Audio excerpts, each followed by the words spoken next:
எங்கே போகிறது கடையை அள்ளிக்கிட்டு, கடையெல்லாம் ஸ்டாண்டர்டாக இருக்கணும், பண்ணி தான் அவனு பிஸ்னஸ்ஸு. அந்த மாதிரி ஒரு சிக்கல் இருக்குது ஒன்று. அடுத்து சென்ட்ரல் கவர்மெண்ட்டு சுகருக்கு வரி போட்டாங்க. போன வருஷம் கூட அன்னபூர்ணா ஹோட்டல் ஓனர் கேட்டிருந்தார் இல்லையா, இது மாதிரி ப்ரெட்டு பன்னு ஜாம், அதுக்கு இவ்வளோ பெரிய கூட்டங்க. இந்த ராத்திரியில் ப்ரெட்டில் ஜாமை கொஞ்சம் தடவி திங்கிறது அவ்வளோ கூட்டம். அது ரெண்டும் தனித்தனியாக வாங்கினாங்கன்னா நாங்கள் ஜாமுக்கு வந்து டேக்ஸ் வேறு, ஜிஎஸ்டி வேறு, ப்ரெட்டுக்கு ஜிஎஸ்டி வேறு, ப்ரெட்டுக்கு கம்மி, ரெண்டையும் ஒன்றாக்கக்குள்ள எங்களால் கால்குலேட் பண்ணி போட முடியல. சாப்பிட்ற ப்ரெட்டில் வரி வச்சுன்னா ஆனால் அவர் அந்த மாதிரி மீன் பண்ணலன்னு சொல்லிட்டதுக்கப்புறம் வேறு எக்ஸ்ப்ளனேஷன் அது சொல்ல வைப்பாங்க மேடம். நிம்மி மேடம் நினச்சா என்னங்க சொல்ல வைப்பாங்க.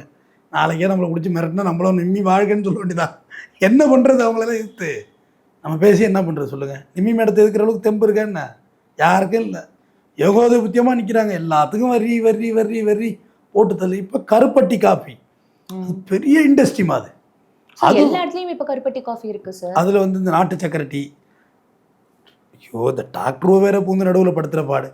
ஒரு டாக்டர் சொல்கிறா கருப்பட்டி போட்டு சாப்பிடணும், இன்னொரு doctor any type of sugar நீங்கள் எடுத்தாலுமே நீங்கள் சாக்காடு தாங்கிறாங்க. போனால் நல்லா இருப்பான்னு வாழ்த்துறது இல்லை சார். இப்போ நோ சுகர் டயட் அப்படின்னு சொல்லிட்டு வேற ஒரு விஷயங்கள் வந்துட்டு இருக்கு சார். எப்படி இருந்தாலும் அந்த டாக்டர்ஸை சொல்கிற அந்த ஒரு இதுலேயுமே அப்படி இருக்கும்போது இந்த டீ காஃபி இந்த இதில் வந்து சுகர் போடாமல் எப்படி சார்? டீ காஃபி வந்து நம்மளோட வாழ்வியலோட அங்கம்மா, அதில் தவிர்க்க முடியாது. ரெட்டின்னு ஒரு நாவல் இருக்குது, ரெட்டி. அது வந்து யார் எழுதுனா பரதேசி படம்னு வந்துச்சு. அந்த காஃபி நம்ம யூஸ் பண்ணுற காஃபி எப்படி உருவானுச்சுன்னு இன்றைக்கும் வால்பாறை வாங்க கேமரா எடுத்துக்கிட்டு, இந்தியாவின் நியூசிலாந்து அப்படின்னு நான் வந்து மேகமலையை சொல்லுவேன். மேகமலை வந்து இந்தியாவின் நியூசிலாந்து தான், தேனிக்கு மேலே இருக்குது. அதே வால்பாறை போய் பாருங்கள், அதுவும் அப்படி தான். வால்பாறை அந்த பக்கம் அத்திரப்பள்ளி இறங்கி நீ கேரளா இறங்கி அப்படியே